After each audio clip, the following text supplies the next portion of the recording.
नमस्कार आदाब, मैं हूं राव अकरम और आप देख रहे हैं मेरा हिंदी यूट्यूब चैनल। साथियों, आज की इस वीडियो में हम जानकारी करेंगे कि अगर आपके पास आबादी की ज़मीन है और आपके ज़मीन से वह टच हो रही है। वैसे मैं आपको बता दूं कि आबादी की जो ज़मीन होती है वो श्रेणी 6-2 में आती है, या फिर गांव के आसपास ऐसी भूमि होती है जो आबादी की होती है और जो आरक्षित भूमि होती है।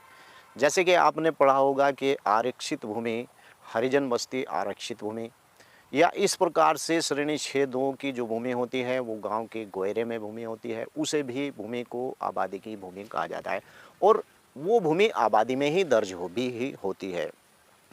मान लीजिए कि अगर आपकी भूमि है और आपकी भूमि में आपको नहीं पता, अक्सर कर किसान क्या होते हैं, अगर ग्राम समाज की कोई भूमि उनके आसपास होती है तो वो उसे दबा लेते हैं और दबाने पर वो ये सोचते हैं कि खेत की जोत ज़्यादा बढ़ गई है या मेरी भूमि ज़्यादा हो गई है, तो वो अपने दिमाग में इस बात की गलत बात सोचते हैं। क्योंकि अगर कोई भी भूमि ग्राम पंचायत के भूमि है, भले ही आपने उसे अपने भूमि में शामिल कर लिया हो, लेकिन जब भी उस भूमि के ऊपर किसी प्रकार की कोई कार्रवाई या सरकार की तरफ से कोई भी ऐसा प्रोजेक्ट जो स्वार्निक भलाई के लिए हो, जनता की भलाई के लिए है, तो वो भूमि आपसे छीन सकती है।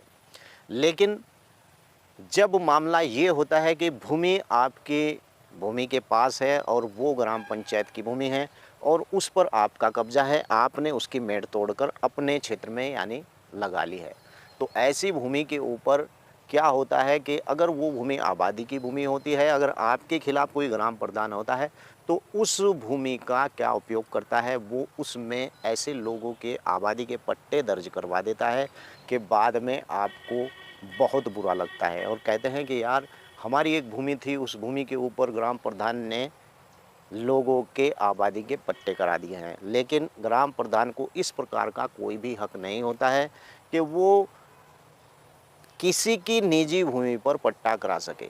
ऐसा बिल्कुल भी नहीं हो सकता है। ऐसा हो सकता है कि ग्राम समाज की भूमि, आबादी की भूमि आपके मेड़ के पास हो और आपने उसे काट लिया हो और उसे अपनी भूमि में मिला लिया हो, तो इस प्रकार से वो भूमि आपके खेत में चली जाएगी, आपकी भूमि में शामिल हो जाएगी। लेकिन नक्शे से पता चलता है कि ये जो भूमि है, ये भूमि ग्राम पंचायत की भूमि है। ऐसे में जो ग्राम प्रधान इस बात की जानकारी रखता है, तो वो भूमि आपके से लेकर और ग्राम पंचायत के उन लोगों के नाम पट्टे करा देता है जिन लोगों के पास आबादी की भूमि नहीं होती है। अब बात ये होती है कि आबादी की भूमि क्या आप अपने नाम करा सकते हैं? अगर आबादी की भूमि है, वो भूमि स्वार्निक उपयोग की होती है, उसे आप अपने नाम नहीं करा सकते हैं। हाँ, ऐसा हो सकता है कि अगर आपकी भूमि है और आपने उसकी मेड़ तोड़कर, वो भूमि आबादी की भूमि थी, आपने उसे अपनी खेती में शामिल कर लिया या भूमि में शामिल कर लिया है, तो अगर आपके नाम पर वो पट्टा हो जाता है आबादी दर्ज का मकान बनाने के लिए, तो ऐसे में वो भूमि आपकी हो सकती है। अगर और आपके नाम पर भी वो भूमि आ सकती है और उस भूमि में आपका दखल भी हो सकता है। लेकिन ग्राम पंचायत की भूमि अगर आपके नाम पर पट्टा नहीं हुआ है और आप सोच रहे हैं कि इस भूमि को अपने नाम पर कर लें, तो ऐसा बिल्कुल भी नहीं होगा। बशर्ते उसकी पूरी प्रक्रिया से आपको गुजरना पड़ेगा।